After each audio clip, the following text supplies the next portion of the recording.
So this story comes from Washington, D.C. And sit back, folks, because you're going to hear quite possibly one of the worst police corruption stories that you've heard all year. D.C. police tried to fire 24 current officers for criminal offenses, and a powerful panel blocked nearly every one of those attempts to terminate those officers, according to documents. So it's business as usual. if you look into some of the examples, back in 2015, you had Metro Police Officer Ronald Fontenoy, who is said to have pulled up next to two sex workers and then solicited them for sex, threatened one of them with a gun, and then accused one of them of stealing his phone, which they did not do. That's bullshit. And so those two women called the police, which means these women had to call the police on the police. This is pure filth. And the tags to Fontenoy's vehicle were ran, and it was confirmed that he was a police officer. And then internal investigations found that everything those sex workers accused this man of was true, and that he had falsely believed that one of those women had stolen his phone.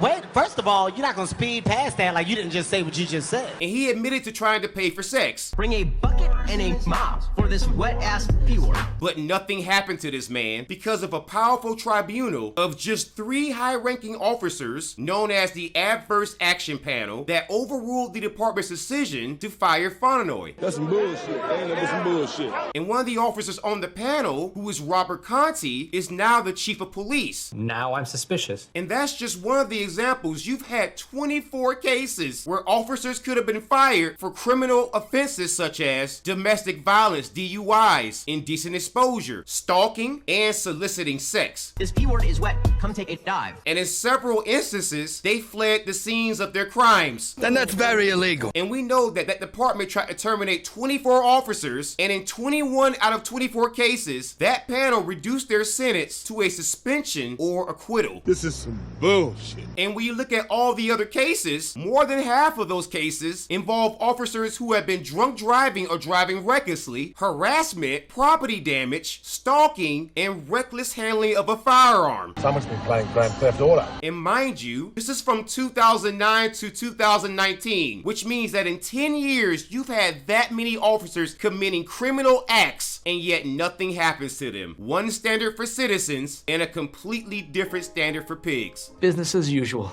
Thanks for watching. If you would like more deep dive content, please go subscribe to my YouTube channel. And if you want more shorter content, you can check out my TikTok. Make sure to like, comment, subscribe, and follow. But most importantly, make sure you share the content with everyone that you know so that we can hold cops accountable. Until next time, horns up, peace out, good night, and good luck.